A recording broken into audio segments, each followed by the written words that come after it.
Hai,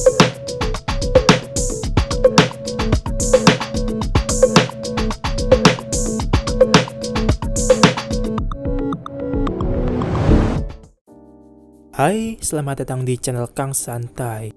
Oke, di video ini saya akan melanjutkan pembahasan bagian yang di-skip pada Arifureta bagian ketiga, yang mana hanya akan membahas tentang episode 7. Perlu digarisbawahi bahwa sumber informasi yang kudapat berasal dari light novel, namun sangat mungkin ada kesalahan karena terkadang aku salah menerjemahkan sebuah kata yang bisa berdampak pada informasi yang salah. Maka dari itu, jika kalian menemukan ada kesalahan, silahkan tulis di kolom komentar di bawah. Di novel, setelah meninggalkan Cham dan Haulia lainnya, Hajime pergi ke sebuah kota bernama Brook. Di pintu masuk, dia dimintai untuk menunjukkan status plate oleh penjaga gerbang. Namun karena status Hajime yang tertera di status plate jauh di atas batas yang dapat dicapai manusia, dia berkata kepada para penjaga bahwa status plate-nya rusak saat diserang monster. Begitu pula dengan milik Yue. Dengan Sia yang merupakan Rabbit Man, Hajime mengisyaratkan bahwa Sia adalah seorang budak. Setelahnya, mereka menuju ke guild petualang untuk menjual beberapa item drop dari monster. Di sana Hajime memutuskan untuk mendaftar sebagai petualang karena cukup banyak privilege yang bisa didapat. Kemudian, atas saran dari ibu-ibu penjaga guild, mereka menuju ke sebuah penginapan.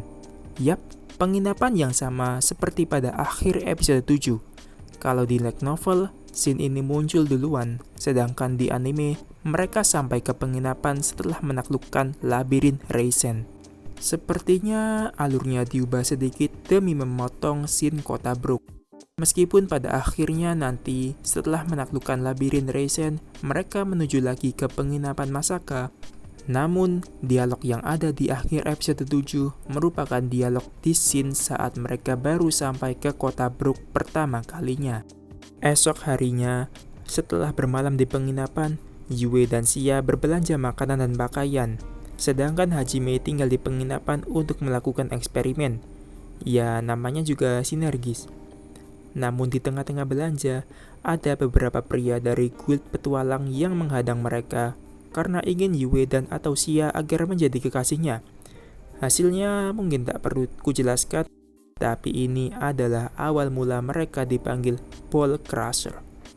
Setelahnya, mereka kembali ke penginapan dan Hajime memberi Warhammer Draken kepada Sia yang diciptakannya saat mereka belanja tadi. Setelah itu, di novel, alurnya mundur sedikit ke saat Hajime melatih para Haulia. Di saat itu, kelompok Kauki berhasil mencapai lantai 70-an. Dan kini diceritakan Kaori, setelah dari labirin, dia berlatih tanpa henti untuk menaklukkan monster sampai hampir pingsan. Ya, ini cuma development Kaori aja sih, biar kelihatan kalau dia punya tekad yang besar untuk memastikan kematian Hajime dengan mata kepalanya sendiri. Oke, timelinenya kembali ke Hajime yang ada di kota Brook. Namun kini mereka menuju ke ngarai Reisengord. Di sini mereka susah payah mencari pintu masuk labirin sampai 5 hari lamanya, yang setiap harinya diisi dengan pertempuran dengan monster. Namun malah ditemukan oleh Sia yang sedang mencari bunga dalam tanda kutip. Sungguh tidak terduga. Cerita di dalam labirin kurang lebih sama seperti di anime. Ya, cuma perubahan dan pengurangan minor lah ya. Tapi coba lihat pakaian Sia di sini. Dan beberapa detik setelahnya, ya mungkin karena scene kota Brook yang termasuk saat-saat berbelanja tidak ditayangkan, jadinya terpaksa diganti di dalam labirin. Masuk ke chapter terakhir di light novel, scene dibuka dengan obrolan para siswa yang tidak ikut masuk ke labirin Orcus bersama dengan Kauki. Mereka ini adalah siswa yang trauma pasca jatuhnya Hajime. Di sini sempat ada keributan antara maid atau lebih tepatnya maid pribadi Shizuku dengan salah satu siswa yang bernama Atsushi. Oh iya, setiap siswa yang disummon punya maid pribadi mereka sendiri-sendiri. Keributan di sini karena Nia, maid pribadi Shizuku, tidak sengaja bergumam tentang Shizuku. yang secara tidak langsung mengatakan bahwa para siswa yang tidak ikut ke labirin adalah pengecut atau semacamnya. Ya, aku nggak tahu pasti, tapi ucapannya kira-kira seperti ini. Even Shizuku's just a normal girl. Ini menjadi serius karena sebelumnya para siswa berbincang tentang Shizuku. Aku juga agak bingung apa yang jadi masalah, tapi asumsiku karena Nia berkata seperti ini, mungkin maksudnya mengapa Shizuku harus ikut ke labirin sedangkan Shizuku cuma gadis normal biasa. Sepertinya dia keberatan atas Shizuku yang pergi ke labirin di saat ada siswa lain yang santai-santai tanpa harus bertarung. Setelahnya, sama seperti versi animenya, Yuka Sonobe memutuskan ikut dengan Ai-chan Sensei, diikuti oleh para siswa lainnya. Kembali ke labirin Reisen, Hajime dan Pertinya sudah menghabiskan 7 hari di dalam labirin, dan 7 kali berulang kembali ke tempat asalnya karena labirin ini dapat mengubah susunan ruangannya sendiri. Tapi pada akhirnya, Hajime telah mendapati pola dari perubahan ruangan di labirin ini.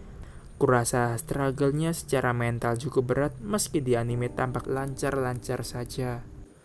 Oke, masuk ke scene saat sudah bertemu dengan Milady. Di sini, ruangannya hanya berisi Milady dan kubus-kubus platform raksasa. Tetapi jika kita lihat di light novel, kawanan golem dari ruangan sebelumnya ikut berada di ruangan ini. Dan sedikit berbeda dengan versi anime karena di sini para golem dapat menggunakan gravity magic.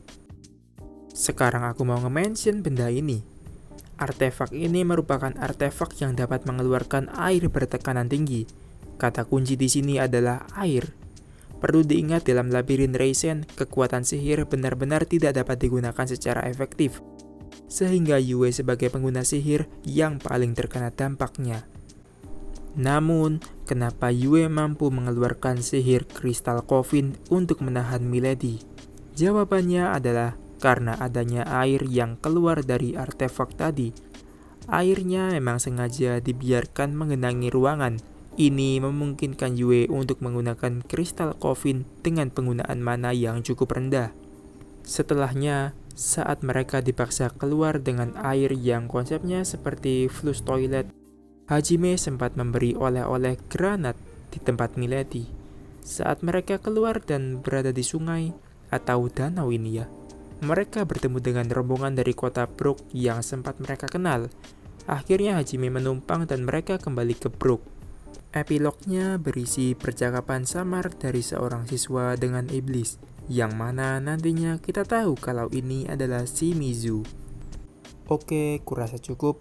Aku nggak bisa bahas banyak terkait scene yang ada di labirin, karena ternyata bagian-bagian pentingnya udah di cover sama versi animenya.